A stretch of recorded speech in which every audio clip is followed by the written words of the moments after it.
Okay, so now we finally get to one of my favorite subjects in the whole semester, the brain. Now, there is so much about information about the brain out there. So for this class, try to keep it limited to what I cover here in the lectures and also in the textbook as well.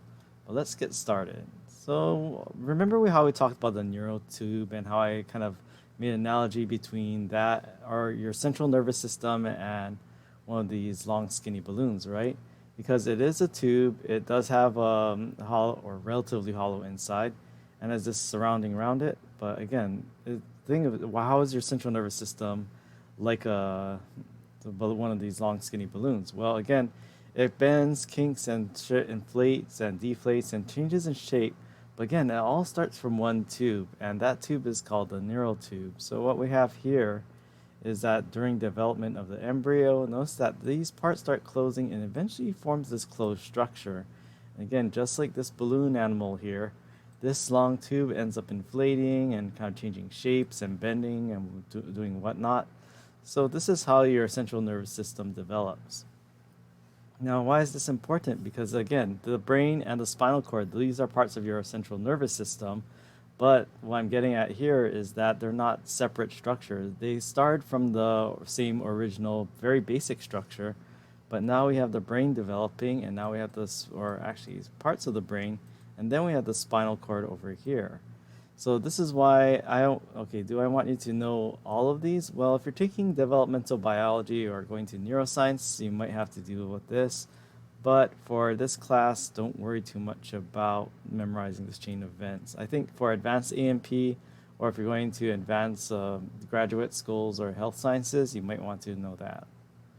Okay, so then let's do a little refresher. So let's talk about the spinal cord. And remember, there are three meninges, these layers of connective tissue that surround them.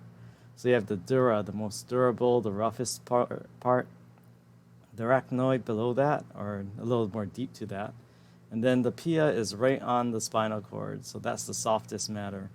So again, we have our epidural space above the dural or outer to the dura, and then you have the subdural space between the dura and the arachnoid. Below the arachnoid, we have the subarachnoid space, and remember that space is very important because it contains those magical three letters, cerebral spinal fluid, CSF. And then we have our spaces and our meninges. Now let's talk. Well, now we're talking about the brain, right? So here we're looking at a cross section of the brain meningeal layers. So here we have the cerebral cortex, and we will cover that what it is next lecture.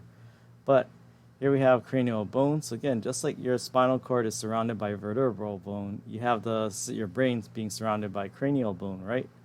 So then you have the pia, and then you have the arachnoid, and then you have the dura. Hey, you have the same three meninges, and that's not coincidental. Correspondingly, you also have spaces. What do you have above and outer to the dura layer? You have the epidural space. What do you have below the dura? You have the subdural space. And hey, what do you think is below the arachnoid layer? You have the subarachnoid space. And of these three, where do you think you would find cerebral spinal fluid? Maybe in the subarachnoid space. So this is where you find CSF in the brain. Now, what do we have here? So remember that in your central nervous system, your brain and spinal cord derive from the same structure. So all these spaces, all these meninges, these are continuous. So the dura of the spinal cord is continuous with the dura of the brain. Same with the arachnoid mater, same with the pia mater. So again, remember your brain and spinal cord come from the same, your central nervous system come from the same tissue or derive from the same tissue. So the cerebral spinal fluid is pretty much connected, and so is your central nervous system. So again, your meninges are not, they don't stop at the junction between the brain and spinal cord. They are continuous across your whole central nervous system. Now let's go back to this. So again, remember that it's a tube, but is it a solid tube? No. So the thing is that this tube has a space in the center. And hey, remember back in the spinal cord how I mentioned that there is a space in the center of the spinal cord. It's not completely solid, right? So here we have the central canal, and what does that contain? If you remember, it contains cerebral spinal fluid. Now your brain, it also has these like spaces as well, and it's continuous with the central canal with the cerebral spinal fluid. And what we have here are the brain ventricles. So there are four main ventricles in your brain. Here we have the lateral ventricles, the third ventricle, the fourth ventricle. So which is the first and second ventricles? Well, the lateral ventricles are your first and second ventricles. Which is the left first or is the right first? I haven't been able to find a source for that, but it really doesn't matter. What matters is that the lateral ventricles are a pair, and then you have a third ventricle that's inferior to that, and a fourth ventricle that's inferior to the third ventricle. So actually, I have a little very simple schematic if you're studying this, how to draw the ventricles. Okay, so I like to think of the ventricles like a shish kebab. I mean, it's not solid, but the overall structure shape is like one. So I like to draw a little shish kebab like this, like a little skewer. I can think of it as a straw. And I actually offset it a bit. So just like how when a shish kebab you have like all those like stuff on a stick basically. So I like to think of it as this way. On the very top of that you have two shrimp. So draw a shrimp. And actually let's make that shrimp a little longer. So the shrimp would actually extend a little past here. And draw another one next to that. Okay, so these are your lateral ventricles. So lateral ventricles, these are your little shrimp. Then this part right here, so this is actually what you call your interventricular foramen.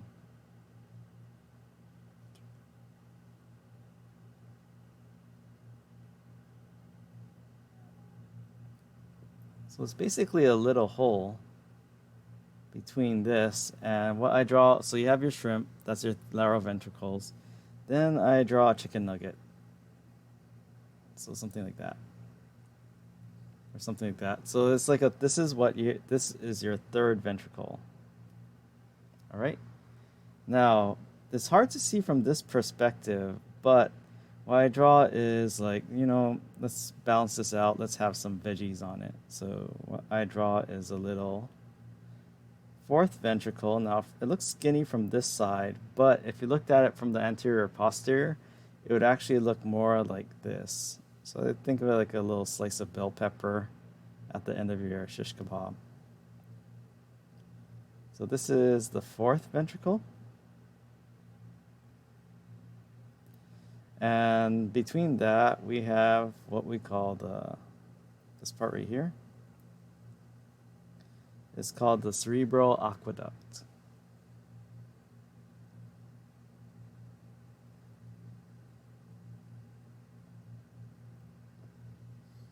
Yep, so that's our four ventricles. So again, both of these together, these are your lateral ventricles.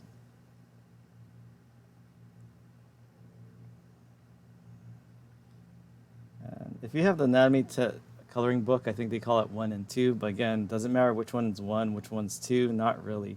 But you definitely should know that they're called the lateral ventricles. There's a third ventricle inferior to that, and then the fourth ventricle inferior to the third ventricle.